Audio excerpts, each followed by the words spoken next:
Hello, and you're all very welcome to First Class Shortcuts. My name is Darren Devereux, and in this video, I'm going to provide you with a summary of Russell Belk's 2013 paper, Extended Self in a Digital World. This is an updated version of his 1988 paper, Possessions and the Extended Self, which is the most cited paper in the Journal of Consumer Research. So let's begin.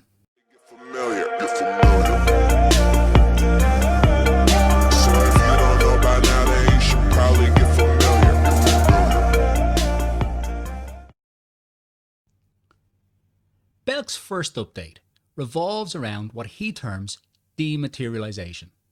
For Belk, dematerialization is the process by which the tangible becomes intangible and the material becomes immaterial. For example, Belk explains how in recent years our photos, our videos and our music have been reduced to ones and zeros. Rather than storing our CDs on shelves or in racks, we now use our smartphones and vast digital libraries to house our music. But the question becomes whether such items can be integral to our extended self in the same way as its material counterpart can be. Do they have the same power to enhance our status and prestige? In short, yes, they can. In contemporary consumer culture, our musical tastes are available for all to see. Our preferences say something about us, and we become attached to our digital possessions in a similar way to our material possessions. A good example of this is brought to life in one of my favourite TV shows, The Big Bang Theory. In Season 4, Episode 19, the Zarnecki inclusion, Zeldin's World of Warcraft character, the mighty Sheldor of Azereth, a level 85 Blood Elf hero of the Eastern Kingdoms, had several items stolen, including his prized battle ostrich, Glenn. Because of the virtual labour or the amount of work Sheldon put into building his online character, he became attached to Glenn. So much so that he experienced a great sense of loss when Glenn was taken from him, and he went to great lengths to get him back from the hacker that stole him. However, Belk stresses that our digital possessions lack the aura that our material possessions have. Some of you may have a lucky object that you bring with you into exams. Some of you may even have an item of clothing you wear because you believe that it brings you luck. I know Michael Jordan wore his North Carolina shorts under his Bulls uniform during each game, believing it increased his performance on the court. This aura we attach to our material possessions may also explain why a singular, one-off piece can sell for vast sums of money. Only last year, David Gilmour's Black Strat sold for $33 million at auction. Now, there appears to be a generational aspect to the idea that dematerialized items become part of our extended self concept.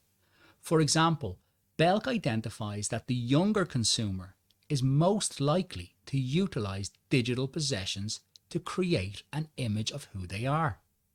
Would you agree?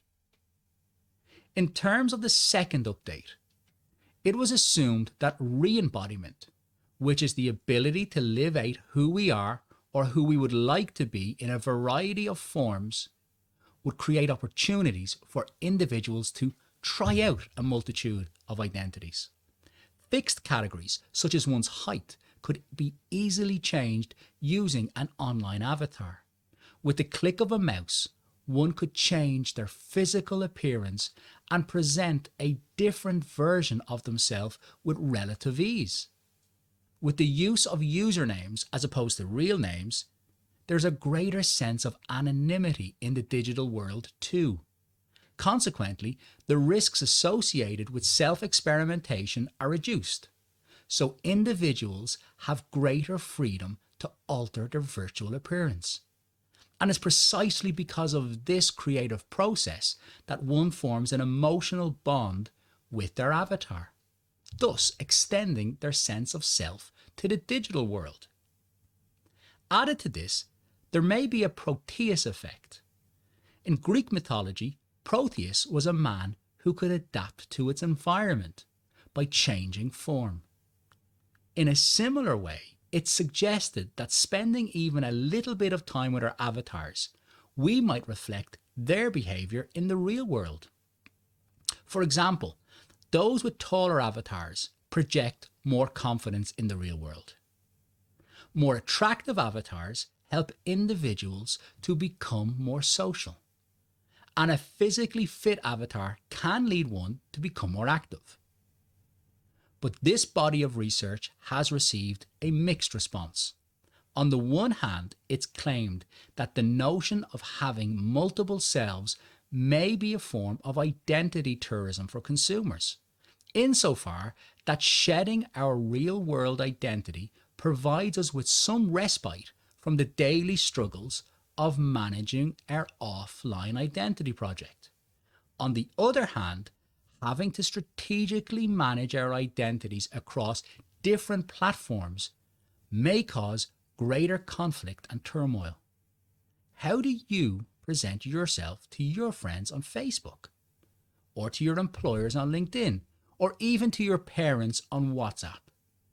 Segregating your audience becomes a more difficult challenge than it did when Possessions of the Extended Self was published in 1988. For these reasons, Belk suggests that there is greater self-consistency online than in a pre-digital age, but he urges us to distance ourselves from the idea that there is a core self. In other words, while our identities may appear to be less fragmented in contemporary consumer culture, the notion of a singular self-image is an illusion. The third update deals with sharing.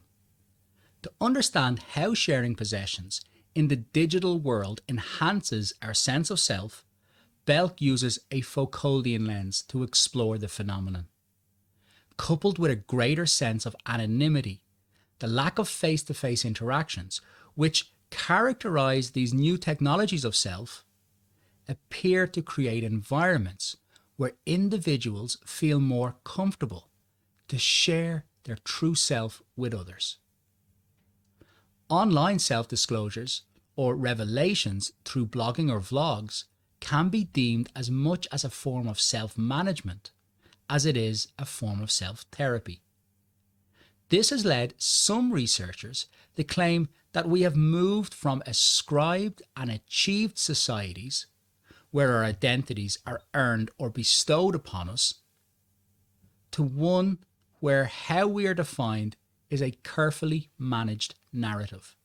Think about it. In the digital environment, we are encouraged to tell our story. So many websites have an About Us page.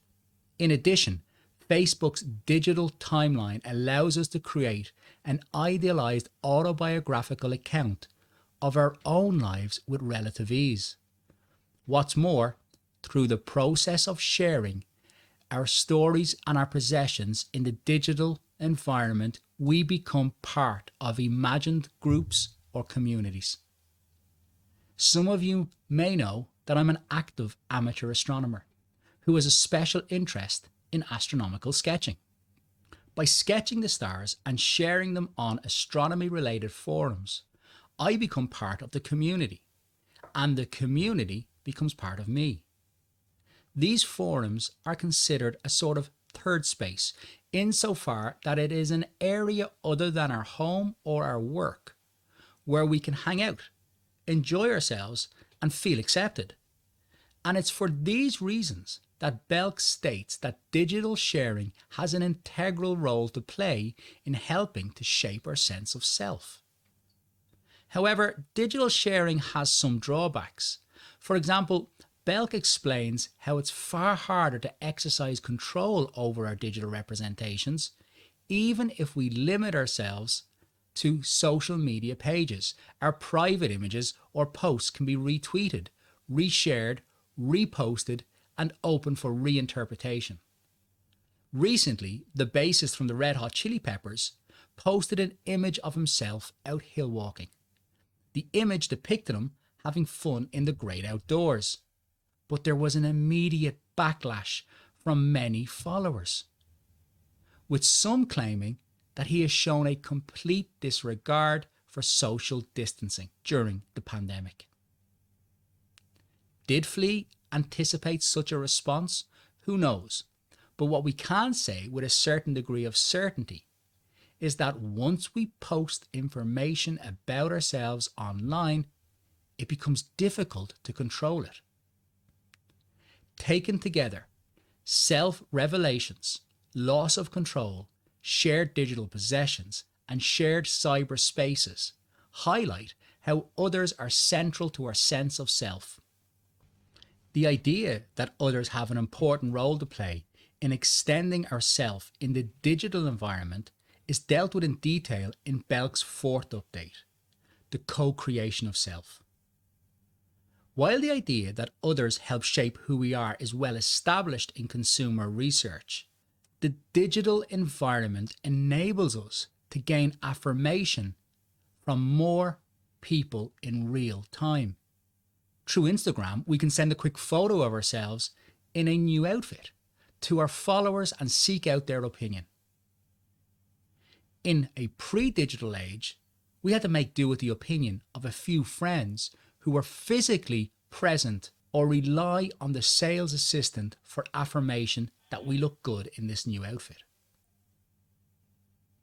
This can also work in reverse. How often do you receive posts from friends highlighting how bad they look in a particular outfit when you know only too well they're fishing for compliments? And when we receive positive messages about our appearance, it can provide us with the confidence to extend ourselves in new directions. For Belk's final update on his 1988 paper, he explains how digitized, distributed memories are part of our extended self. Like a prosthetic limb, our digital devices have become a technological extension of ourself. In a manner of speaking, we have outsourced our memories to SD cards, hard drives, and cloud-based applications. Storing photos in the digital environment functions to 1. Preserve a sense of continuity over time, 2. Helps us bond with others, think back to the earlier point about sharing, and 3. It provides us with a sense of direction and learning insofar that we can reflect on our past self to guide our future self. Moreover, with the lack of cost that we incur when we print and place our photos in a physical album, it is said that we increase our digital clutter. While one might assume that digital clutter is a nuisance, it can provide us with a cost-effective way of keeping and retrieving our memories. And distributed memories may help us live on well after we're gone. Towards the end of his 2013 paper, Belk provides several exciting opportunities for future research. These include collecting, gift giving, rematerialization, virtual brand communities, and digital relationships. To summarize then, the 2013 paper has revitalized the 1988 paper in 5 ways. 1. Through dematerialization. 2. Re-embodiment.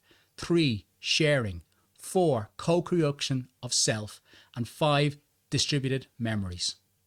I very much hope that this brief summary helps you achieve a better understanding of how we can extend our sense of self in a digital world.